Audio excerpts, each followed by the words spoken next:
അപ്പം എല്ലാവർക്കും good morning. അപ്പം നല്ല രാവിലെ ആയിട്ടുണ്ട്. അപ്പോൾ ഇന്നത്തെ വ്ലോഗിൽ നമുക്ക് മെയിനായിട്ട് കാണാൻ പോകുന്നത് ഞാൻ എന്തൊക്കെ ചെയ്യലാണ് ഒറ്റയ്ക്ക് ഹോസ്റ്റലിൽ നിന്നിട്ട്. അപ്പോൾ ഇന്ന് എനിക്ക് ലീവായിരുന്നു. അപ്പോൾ ഞാൻ വേഗം തന്നെ രാവിലെ ഒരു 8 മണിയാകുമ്പോഴേക്കെല്ലാം എണീച്ച് പല്ലെല്ലാം തേച്ച് ഇങ്ങനെ ആലോചിക്കൽ എന്തൊക്കെയാണ് പണിയുള്ളത്. അപ്പോൾ ആദ്യത്തെ പണി ഞാൻ ആദ്യമേ എണീച്ചപ്പോൾ തന്നെ ആലോചിച്ചതാണെന്ന് വെച്ചാൽ ഇതെൻ്റെ പുതപ്പാണ്, ഇത് കംഫർട്ടർ എന്നാണ് പറയുക. അപ്പോൾ ഇതിന് എനിക്ക് കഴുകണേണ്. അപ്പോൾ ഇതിന് നമുക്ക് വാഷിംഗ് മെഷീനിൽ ഇട്ടിട്ട് കഴുകാൻ പറ്റില്ല, കുറച്ചൊരു ബൾക്കി ആയ പ്രോഡക്റ്റ് ആയതുകൊണ്ടാണ് നമുക്ക്. അപ്പം നമ്മൾ വെച്ച് ഒന്ന് വാഷ്റൂമിൽ പോയിട്ട് ഞാൻ സ്വന്തം തന്നെ കൈ വെച്ചിട്ട് കഴുകാൻ കഴിച്ച് എന്തൊക്കെ പണിയാന്നല്ലേ. പക്ഷേ ഇതിനാന്ന് വെച്ചാൽ ഇത് നനച്ചിട്ട് നനയ്ക്കാൻ പറ്റുന്നതായിരുന്നു. പിന്നെ കുറേ നേരം ഇങ്ങനെ ഇരുന്ന് ചിന്തിച്ച് എന്ത് ചെയ്യും. പിന്നെ ഞാൻ വെച്ചെന്നാൽ നമുക്ക് അതിൻ്റെ അരുവിന് മാത്രം വേഗം തന്നെ നമുക്കൊന്ന് ജസ്റ്റ് സോപ്പ് ആക്കിയിട്ട് അങ്ങോട്ടും ഇങ്ങോട്ടും ആക്കി വെക്കാം. അപ്പോൾ ഞാൻ എങ്ങനെയൊക്കെയോ എനിക്ക് അറിയുന്ന പോലത്തെ സംഭവമൊക്കെ ആക്കി ഇനി ഇതിന് ഉണക്കാൻ വേണ്ടിയിട്ട് എനിക്ക് മുകളിൽ പോകണം. അപ്പോൾ മുകളിൽ ഞാൻ എത്തിയിട്ടുണ്ട്.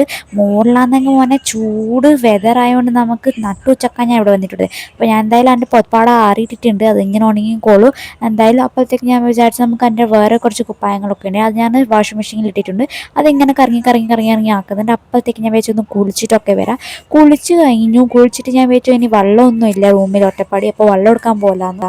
ഇതിപ്പോൾ രാവിലെ എണീച്ച പാടെ ഇത്ര പണിയെടുക്കുമ്പോൾ ഞങ്ങൾക്കാണെങ്കിൽ ഞാൻ ശരിക്കും തളർന്നു പോയി. അപ്പോൾ താഴെ നമ്മൾ സോഫയുണ്ട്, അവിടെ ഞാൻ വെള്ളമൊക്കെ നിറച്ചിട്ട് ഇങ്ങനെ ഇരിക്കലാന്ന്. അപ്പം എനിക്കൊരു പാർസൽ വന്നിന് നിറച്ചത്. അപ്പോൾ പാർസലിൻ്റെ ബോക്സ് പോയിട്ട് പാർസലൊക്കെ എടുത്ത് വന്ന് എന്നിട്ട് ഞാൻ വേഗം തന്നെ പോയി ഫുഡ് എടുത്തു. ഫുഡ് ഇന്ന് നമ്മളെന്ന് വെച്ചാൽ ഈ ഹിന്ദിക്കാർ കിച്ചടി എന്ന് പറയുന്നൊരു സാധനമാണ്. ഇതെന്ന് വെച്ചാൽ ചോറ്, പരിപ്പ്, അങ്ങനത്തെ എല്ലാ സാധനവും കൂട്ടി കലർത്തിയിട്ടൊരു സംഭവം ഉണ്ടാക്കിയത്. അതിൻ്റെ അപ്പുറം ഇങ്ങനെ മോരും ഉണ്ടായിരുന്നു.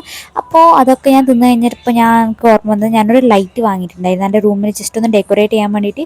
അപ്പോൾ ഇങ്ങനത്തെ ഫെയറി ലൈറ്റ്സ് പോലത്തെ ലൈറ്റ് ഞാൻ ഇങ്ങനെ ഫിറ്റ് ആക്കലാന്ന്. അപ്പോൾ ഞാൻ ഭയങ്കരമായിട്ട് കോൺസെൻട്രേഷനിൽ ഇങ്ങനെ ടേപ്പ് അടിക്കുന്നു, ഇതാക്കുന്നു. പിന്നെ ഞാനൊരു ഷേപ്പൊക്കെ വിചാരിച്ച് വെച്ചിരുന്നു, പക്ഷേ അത് ആക്കി വരുമ്പോഴേക്കും ആ ഷേപ്പൊന്നും ആയിട്ടില്ല. അപ്പോൾ ഞാൻ എന്തായാലും ഫൈനൽ റിസൾട്ട് നിങ്ങൾക്ക് കാണിച്ചു തരാം എങ്ങനെ ഉണ്ടായിരുന്നു. ഇതെന്ന് വെച്ചാൽ നമ്മളെ റൂം കുറച്ച് ഡെക്കറേറ്റീവ് ആകും. പിന്നെ നമുക്ക് വേണമെങ്കിൽ ഡിം ലൈറ്റിൽ നമുക്ക് ഇതിനിങ്ങനെ ഫോണൊക്കെ നോക്കണമെങ്കിൽ ഡിം ലൈറ്റിൽ നമുക്ക് നോക്കാൻ പറ്റുമല്ലോ. അതുകൊണ്ട് അങ്ങനെ ഭയങ്കര പണിയൊക്കെ ചെയ്തിട്ട് ഇതാണ് എൻ്റെ സെറ്റപ്പ് ആക്കിയിട്ടുള്ളത്.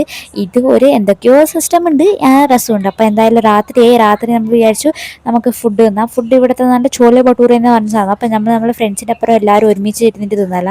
അങ്ങനെ കുറേ നേരം വർത്തമാനമൊക്കെ പറഞ്ഞ് തിന്ന് കഴിഞ്ഞ് ഞാനും എൻ്റെ പൂക്കും കടന്നുറങ്ങാൻ പോകണം guys. Bye bye, good night.